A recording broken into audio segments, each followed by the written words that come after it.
नमस्कार। जितना भी कल हम लोगों ने पढ़ा था उससे आगे की संख्याओं के बारे में पढ़ेंगे। अभी हम लोगों ने कल के क्लास में पिछले क्लास में पढ़ा कि संख्याओं के स्थानीय मान और जातीय मान क्या है और किस तरीके से निकाला जा सकता है। तो स्थानीय मान के लिए दो तरह की संख्याओं के लिए हमने बातचीत की थी।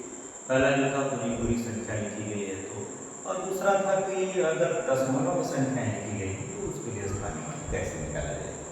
कुछ और इम्पोर्टेंट चीज़ें हैं, जैसे कोई संख्या लिखी हुई है उसी के क्रम में थोड़ा सा आगे बढ़ते हुए देखेंगे। जैसे कोई संख्या लिखी हुई है 4, 6, 9, 5। अब इसमें कह रहा है कि इससे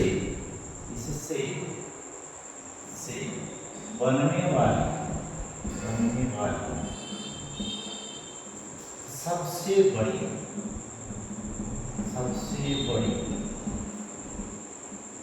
संख्या और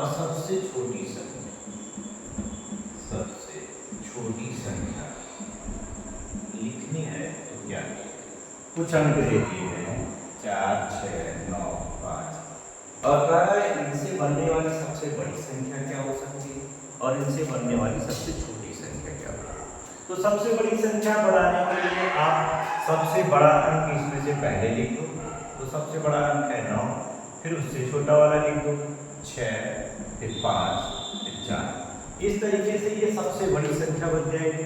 और अगर सबसे छोटी संख्या लिखना है तो सबसे छोटा वाला अंक पहले लिख दो, फिर उससे बड़ा लिख दो, फिर उससे बड़ा लिख दो और बाद में सबसे बड़ा लिख दो।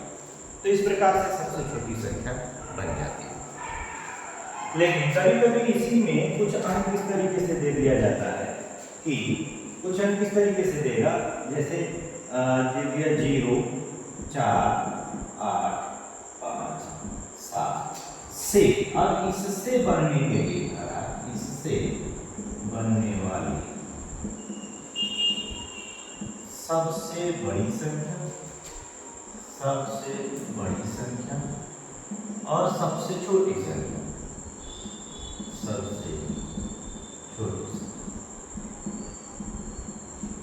तो सबसे बड़ी संख्या बनाना तो आसान है, उसमें कोई दिक्कत नहीं।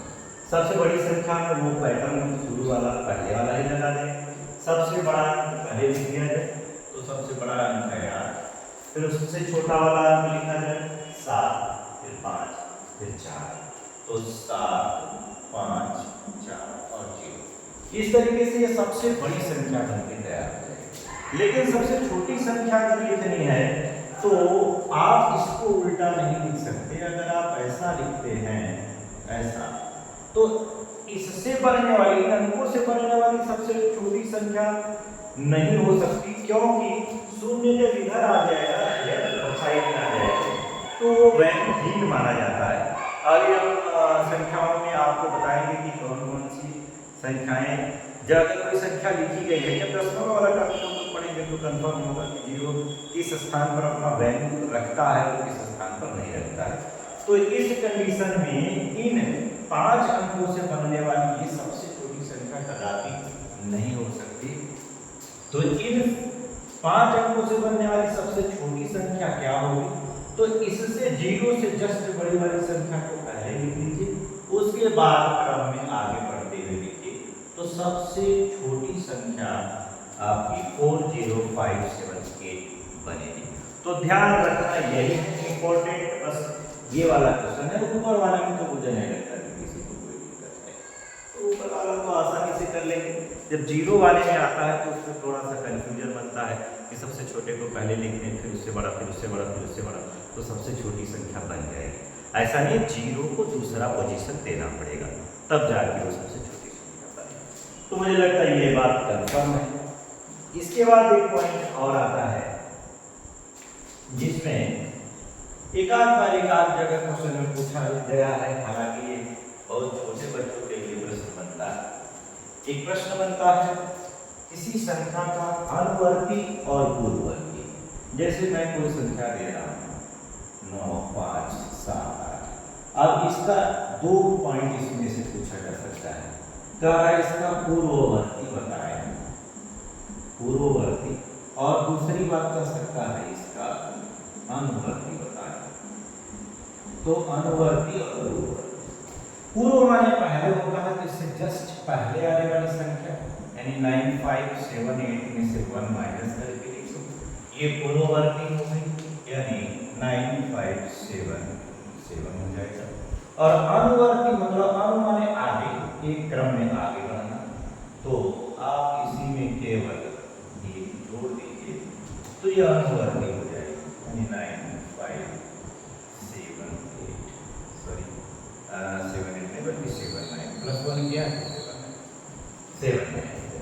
तो अनुवर्ती और पूर्ववर्ती संख्याएं इस तरीके से आप निकाल सकते। उसके अलावा इसमें एक पॉइंट और बनेगा, एक शब्द आता है आरोही। आरोही क्रम, आरोही क्रम का मतलब होता है बढ़ता और दूसरा आता है अवरोही। अवरोही क्रम, अवरोही क्रम का मतलब तो अगर कोई संख्या लिखी गई है, कुछ संख्याएं आपको दी गई हैं और उसमें कहते हैं कि इसको अवरोही क्रम में लिखिए या अवरोही क्रम में लिखिए या आरोही क्रम। तो जैसे एक संख्या अगर मैं यहाँ लिखूँ, कुछ संख्याएं लिख रहा हूँ, एक संख्या से कुछ संख्याएं जैसे 405 है, 512 है, 109 है और 406 है।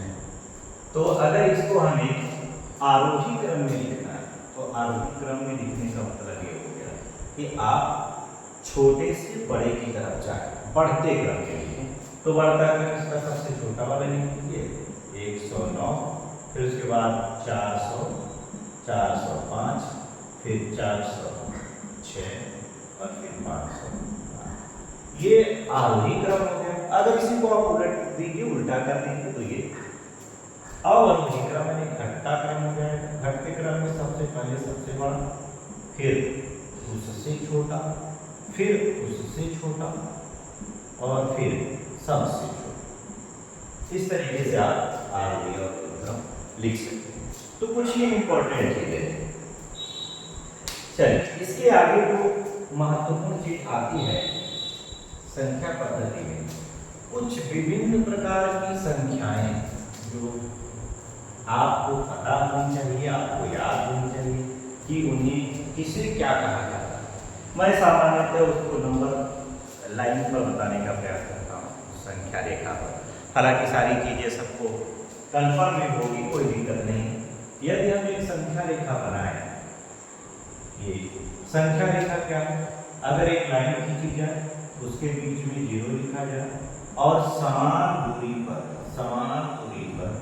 समान अंतर संख्याओं को लिख दिया जाए दाहिने तरफ और उसी तरीके से बाएं तरफ, तो इस प्रकार की निर्मित संख्या रेखा कहलाएगी। जैसे दाहिने तरफ हमेशा धनात्मक संख्याएं 3, 4, 5, 6, 7, 8 ऐसे आगे बढ़ना है और इस साइड में बाएं तरफ हमेशा ऋणात्मक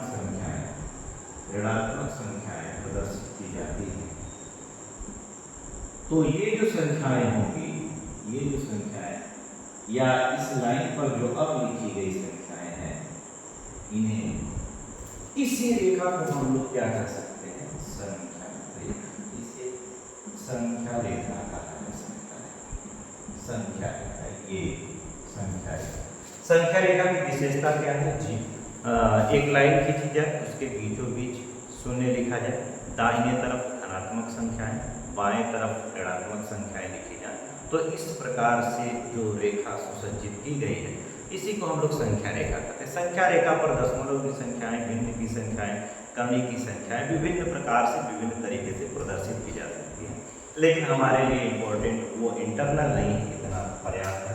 आप इसे संख्या रेखा कह सकते हैं। अब इसी के आधार पर मैं कुछ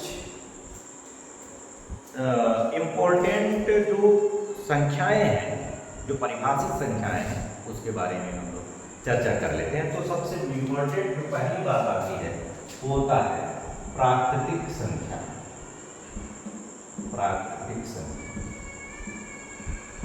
प्राकृतिक संख्या, इसको कैपिटल एन या स्मॉल एन से लिखते हैं, नेचुरल नंबर प्राकृतिक संख्या। तो प्राकृतिक संख्या क्या होती है, परिभाषा के रूप में आप सुन लीजिए, मुझे लगता है जानते सभी लोग हैं। प्राकृतिक संख्याएं वे संख्याएं जिनकी सहायता से वस्तुओं की गिनती की जाती है, वे प्राकृतिक संख्याएं कहलाती हैं। तो वस्तुओं की गिनती में प्रयोग की जाने वाली जो संख्याएं हैं उन्हें हम लोग प्राकृतिक संख्या कहते हैं। वस्तुओं की गिनती हमेशा एक से शुरू की जाती है और आप 1 2 3 4 5 6 ऐसे करके इनफाइनाइट तक जा सकते हैं।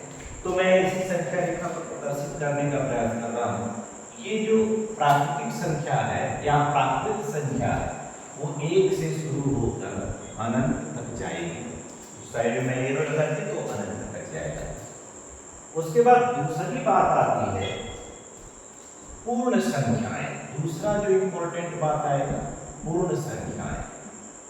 पूर्ण संख्याएं, पूर्ण संख्याएं क्या है? संख्याएं पूरी पूरी। पूर्ण संख्याओं के प्रायः W whole numbers, W small W या कैपिटल डब्ल्यू से व्यक्त करेंगे। तो पूर्ण संख्याएं, पूर्ण संख्याएं क्या है? जो पूरी पूरी संख्या हो वो पूर्ण संख्याएं। अगर हम प्राकृतिक संख्याओं में शून्य को शामिल कर लें तो पूर्ण संख्या हो जाएगी। तो शून्य सहित सभी प्राकृतिक संख्याएं, शून्य सहित सभी प्राकृतिक संख्याएं पूर्ण संख्याएं हैं। शून्य को शामिल कर लिया जाए तो इस प्रकार प्राकृतिक संख्याओं को जोड़कर जो संख्याएं बनेंगी वो पूर्ण संख्याएं कहलाएंगी। पूर्ण संख्याओं को कैपिटल डब्ल्यू या स्मॉल डब्ल्यू से आप व्यक्त करें। उसके बाद जो पॉइंट बनता है वो बनता है पूर्णांक।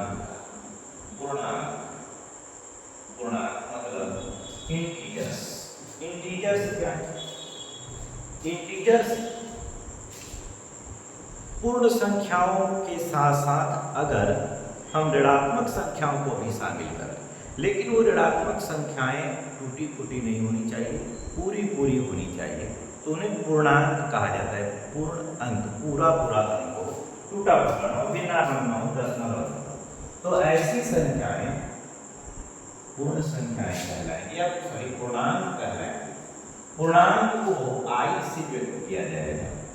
आई इंटीजर्स, इन्हें इंटीजर्स कहा जाता है, आई से व्यक्त किया जाता है इसको।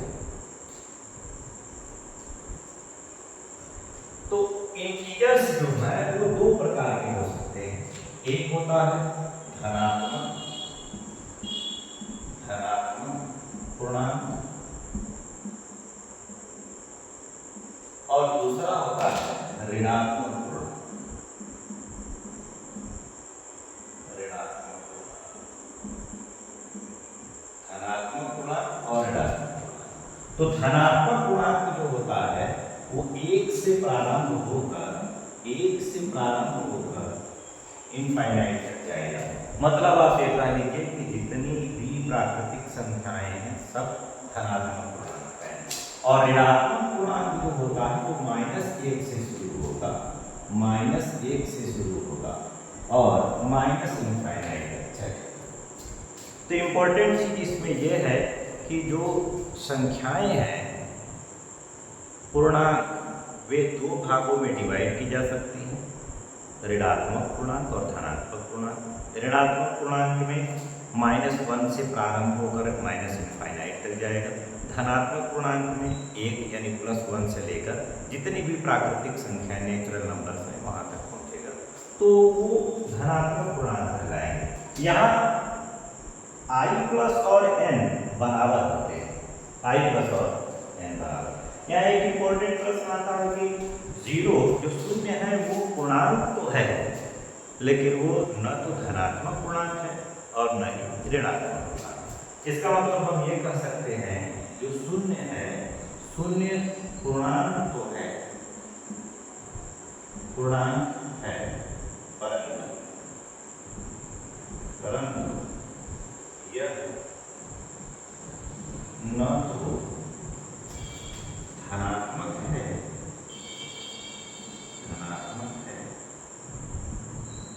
और न ही